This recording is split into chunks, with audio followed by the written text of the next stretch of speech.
Agora, quem eram os fariseus?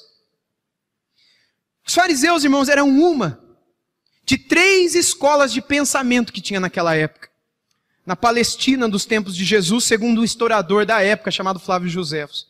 E essa escola de pensamento, que era a escola dos fariseus, que era uma escola dentro dos judeus, era um pensamento, era uma ideologia, talvez para ficar mais fácil, no meio do judaísmo. Que nem hoje tem capitalista, tem comunista, tem tantas ideologias que reinam no mundo hoje, falando só de política, né? Naquela época também tinha.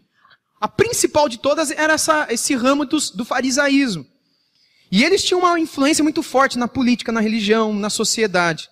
E eles foram muito criticados por Jesus. Porque eles eram muito rigorosos em seguir as tradições, ao invés de seguir a palavra de Deus. Veja, por exemplo, lá em Marcos 7, versos 6 e 7, Jesus disse o seguinte para eles, respondeu-lhes, bem profetizou a Isaías a respeito de vós, hipócritas. Olha que maneira carinhosa como Jesus fala com eles. Como está escrito, esse povo me honra com os lábios, mas o seu coração está longe de mim.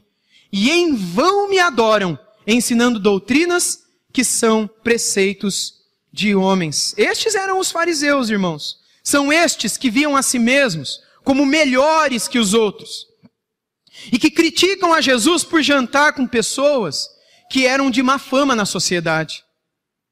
Pergunta então mais uma vez, quem é que precisa de Jesus nesse mundo? No verso 17, o texto encerra com uma palavra fantástica do Senhor.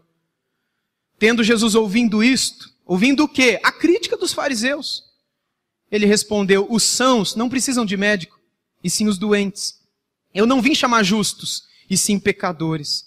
E com essa declaração, Jesus está sendo irônico, é óbvio. Jesus ele não está afirmando que os fariseus são justos.